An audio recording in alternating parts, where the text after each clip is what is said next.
কারা সৌদি আরব থেকে একবার যাওয়ার পরে সৌদি আরবে আর পুনরায় আসতে পারবেন না, সৌদি আরব থেকে কোনভাবে গেলে পরে আপনি আর সৌদি আরবে আসতে পারবেন না সেই ব্যাপারে তথ্য দেওয়ার চেষ্টা করবো আজকের ভিডিওটা। খুবই গুরুত্বপূর্ণ হতে চলেছে। কারা সৌদি আরব থেকে দেশে গেলে পরে আর সৌদি আরব রিটার্ন আসতে পারবেন না তাদের জন্য বলে দেখেন, সৌদি আরবে বেশ কিছু সিস্টেম আছে। সিস্টেমের ভিতরে সর্বপ্রথম যে সিস্টেমটা হচ্ছে সেটা হচ্ছে অবৈধভাবে যদি আপনি দেশে যান, সেই ক্ষেত্রে সৌদি আরবের আগে একটা সময় ছিল যে 5 বছর আসতে পারতো না, 2 বছর আসতে পারতো না, এরকম একটা নির্দিষ্ট সময়সীমা ছিল। পরবর্তীতে এখন আজ মানে অনির্দিষ্টকালের জন্য আর কেউ আসতে পারে না, বহিষ্কৃত হয়। অর্থাৎ এই অনির্দিষ্টকাল বলতে কতদিন বোঝায় এটা কিন্তু সঠিকভাবে বলা যায় না। অনেকের ক্ষেত্রে দেখা যাচ্ছে 1 বছর পরেও আসতে পারে, অনেকের ক্ষেত্রে দেখা যাচ্ছে 5 বছর পরেও আসতে পারে।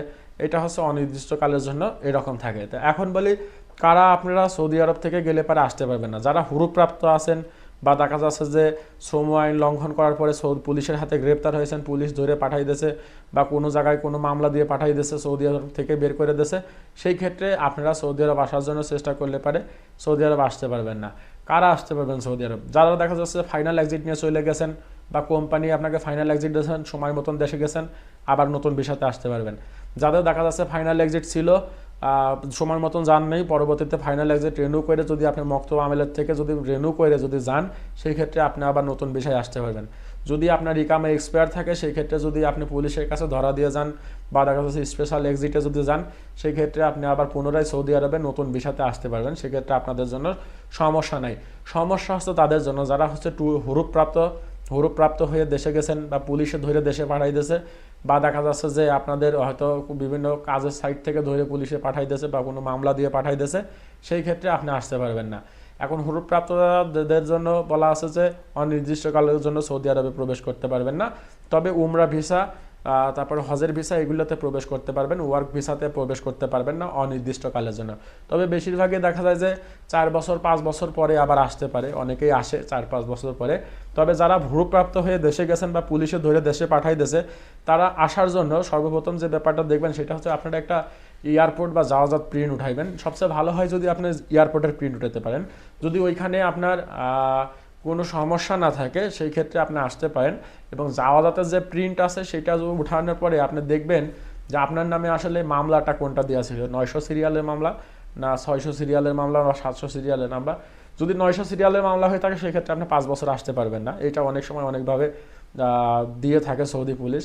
দেখা যাচ্ছে যে সৌদি পুলিশ অনেক ক্ষেত্রে আকামা থাকা সত্ত্বেও আপনাদেরকে আটক করে দেশে পাঠায়। এটার ভিতরে হচ্ছে তাদেরকেও যদি পাঠায়, সেক্ষেত্রে তারাও আর আসতে পারবে না।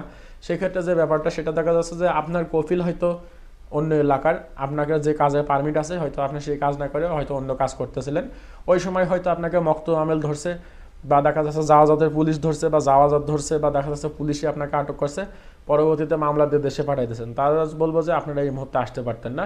আর হুরুপের লোক তো একবার গেলে পারে এই মুহূর্তে আসতে পারতেন না, তারা অন্তত 4-5 বছর পরে আবার চেষ্টা করেন, জাহাজের প্রিন্ট উঠাইয়া, তারপরে এয়ারপোর্টের প্রিন্ট উঠাইয়া, এগুলো উঠানোর পরে তারপরে গিয়ে আবার চেষ্টা করেন। তো এগুলো হচ্ছে একটা ব্যাপার। দ্বিতীয়ত আরেকটা যে সিস্টেমটা সেটা হচ্ছে যে আপনার দেখা যাচ্ছে অনেকেই আমেল মাজরা ভিসাতে আসেন, অর্থাৎ ডোমেস্টিক পেশার ওয়ার্কার হিসেবে সৌদি আরবে প্রবেশ করেন। দেখা যাচ্ছে যে কফিলের ফায়দা দিয়ে 100 রিয়াল দিয়ে কামা বানায়, কফিলের ফায়দা দিয়ে 4-5 হাজার রিয়াল বছরে খরচ। আমেল মঞ্জিল, আমেল মাজরা, সাওয়াক খাস, এই সমস্ত পেশাতে আসেন। তারা আসার পরে দেখা যাচ্ছে অনেক সময় অনেক কোম্পানির ভিতরে কাজ করে, বাইরে অনেক সময় কাজ করে। ওই সমস্ত কাজ করার সময় যদি আপনি আটক হন সৌদি মক্তব আমিলের হাতে বা সৌদি পুলিশের হাতে, জাওয়াজাতের হাতে, সেই ক্ষেত্রে আপনার শ্রম আইন লঙ্ঘনে আপনার নামে মামলা হবে, রেগুলার মামলা হবে শ্রম আইন লঙ্ঘনে। এবং পাশাপাশি আপনাকে ডিপোর্ট করবে সৌদি আরব থেকে। যখন আপনাকে ডিপোর্ট করবে মামলা দেওয়ার পরে, তখন কিন্তু আপনি অনির্দিষ্টকালের জন্য সৌদি আরব প্রবেশ করতে পারবেন না। তবে যারা ফাইনাল এক্সিট প্রাপ্ত হয়েছেন তারা তো অনায়াসে আসতে পারবেন। যাদের ইকামা এক্সপায়ার তারা যাই আসতে পারবেন।